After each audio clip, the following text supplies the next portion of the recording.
Oh, my goodness. The bashing of the Senate Republicans, or at least the 47 Senate Republicans, who chose to write a rather juvenile letter to the leaders of a foreign country, a letter which was immediately ridiculed by both the foreign country and by the administration. The voices speaking back about this are picking up. Here, for example, is Dick Cheney. Congress moving in and usurping presidential power and authority, and I think what we've seen over the last 15 years is the development of that theme, of a more assertive Congress that no longer honors the traditions that are laid out in our report in terms of the practices of the president's preeminence in foreign policy. And as Henry Hyde said very well in his opening statement, it continues today. What Jim Wright did as Speaker last week to insert himself into direct negotiations with the communist regime in Managua, in my opinion, is fundamentally wrong. It's something that should never have happened. I don't think George Shultz should have let him off the hook yesterday. Yeah, George Shultz, the the Attorney General, should have prosecuted the SOB, right? Actually, was he the Attorney General? He was the Secretary of State. Yeah, George Shultz. State should be going after this guy.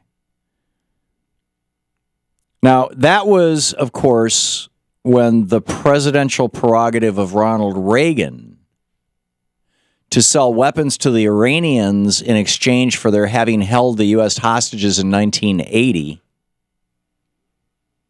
was being questioned by Democrats. Oh, my God, Democrats are questioning what Reagan is doing? And then he's taking that money. And by the way, we passed this Boland Amendment, which says federal money cannot be used to give to the right-wing death squads down in Central America, in Honduras, Nicaragua, El Salvador. But Reagan did it anyway. He took the money that he got from Iran from selling them the weapons via Israel. The Israelis delivered them. He took the money that he got from Iran from selling them weapons in exchange for them holding the hostages until Reagan was sworn in, and used that money to buy weapons here in the United States that they shipped out of Central America. Then they sold those weapons to the Contras in exchange for cocaine, which they shipped back to the United States, turned it into crack, sold it in the inner cities. And didn't Reagan have a fine old time? He was able to double the number of black people in prison. Actually, I don't know if that was the outcome of it, but this is the direction we've gone in. Before the Reagan administration, the United States' level of imprisonment of people was not that different than most other developed countries in the world. Now we are, 4 or 5 times higher than pretty much anybody else on earth. We have 5% of the world's population and 25% of the world's prisoners. So that was Dick Cheney. Here's Henry Hyde.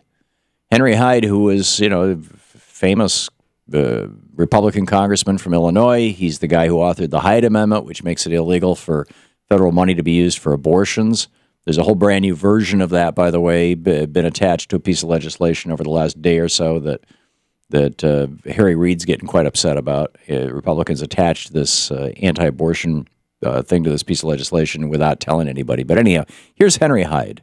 We have seen this week illustrated the tragic consequences of Congressional Supremacy intervening into the president's proper and constitutional domain in the area of foreign policy. We've seen the Speaker of the House permitting himself to be used, to put the kindest explanation on it, by Daniel Ortega to play one branch of the government off against the other in a very sensitive foreign policy issue. Then it just goes on and on. This is so. A couple of things I'm curious about. If your member of Congress was Tom Cotton, if you're from Arkansas, and you called his office and asked them how much money did he make on Tuesday when he spoke to that group of war industry lobbyists. How much money did he make from that after on Monday he wrote that letter that would help lead us to? Just wondering. Just curious. And have you had an opportunity to call your other Republican members of Congress and say, hey, did you sign that? Were you one of those traitors? Right. The Detroit Free Press, day before yesterday, March 9th, 2015. This is the official editorial. This is not a letter that was written by some buddy of Bill Ayers who had moved over from Chicago to Detroit to just move around the Midwest. No, this is the Detroit Free Press, a generally conservative newspaper, by the way. This is their editorial from day before yesterday. America looks weakest when its internal arguments spill over into its international diplomacy, something that has been rare in our nation's history, which is very true. That it is happening now is a blot on the 114th U.S. Senate, specifically on the 47 Republican senators who signed an open letter to the Islamic Republic of Iran, a missive whose sole purpose is to end President Barack Obama's ongoing nuclear negotiations with that country. They say it's unlikely that, as some have suggested, this letter rises to the level of treason or violates the Logan Act, which bars unauthorized citizens from negotiating with foreign powers, but it certainly betrays a deep misunderstanding for government structure and a profound and dismaying disrespect for the office of the presidency as well as its incumbent occupant. Well, of course, that's what Republicans do. Disrespect the president, disrespect the United States of America, of course. And, betrays a deep misunderstanding of our governmental structure. Yeah. I mean, Tom Cotton is a freshman senator. He's brand new at the job. He's been there for 2 months. He doesn't know what he's doing. But, many of the other 46 senators who signed that letter, like John McCain, Ted Cruz, Marco Rubio, Rand Paul, Rand